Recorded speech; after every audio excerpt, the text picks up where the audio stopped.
Hello, my name is Cherish Nance. I'm here to talk to you about the exoskeletal system of your body. It's a makeup of your skeletal system, your sternum, your ribs, and it goes all the way down to your vertebral column in your body. I have a list of 25 bones that I'm going to name for you. I'm going to start off with your nasal bone. It's also known as your nose. You have your frontal bone, which is the makeup of your forehead in your skull. You have your maxilla, which is on both sides, pretty much the makeup of your jawbone. Inside your optical canal, which is your eye socket, you have two bones that sit on like the medial line of the socket. The first one is the lacrimal bone. It's about right up in here, and behind it is your ethmoid bone. So it sits right behind the lacrimal. Within the lacrimal, in between the lacrimal bone and the nasal bone, there is a bone or duct that is called your nasal lacrimal.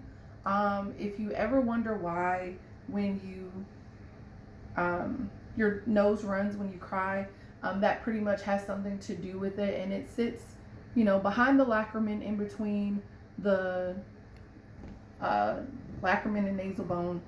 Pretty hard to get to it on the skeleton, but you have your zygomatic bone, your temporal, your symphthoid bone, which is off to the side of the temporal, in between the frontal and the temporal bone.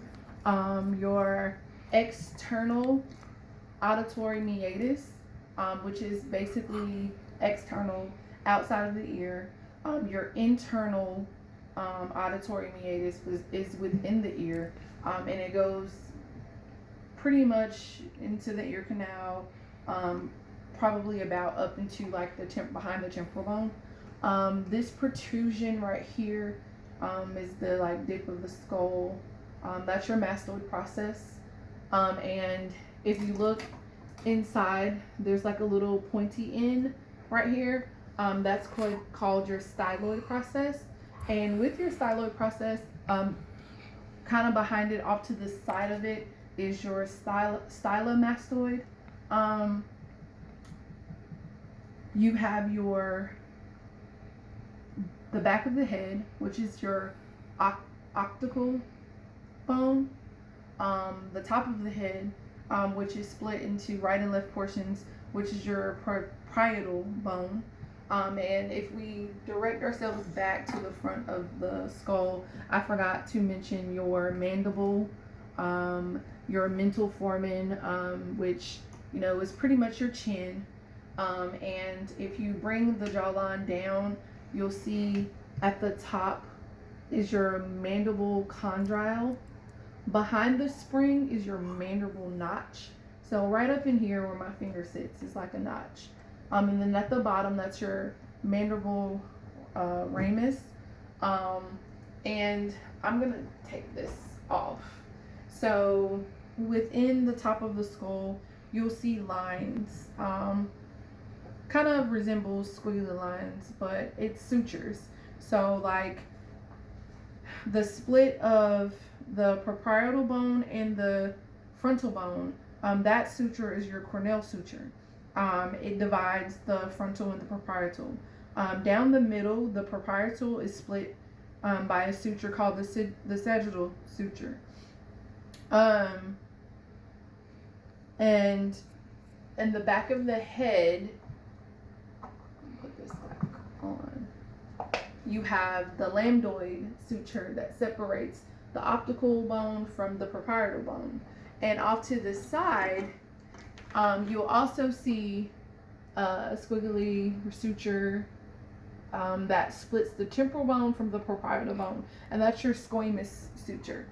And also, if you look inside of the head,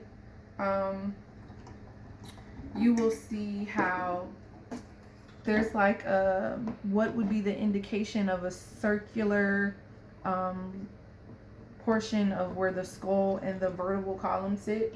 You can kind of see it better if you turn the skull upside down, and you'll see like a ball sitting inside of a hole. That is your foramen magnum. It's a hole in which your vertebral cavity sits, and pretty much holds the top of your head. That is the basis of your skull.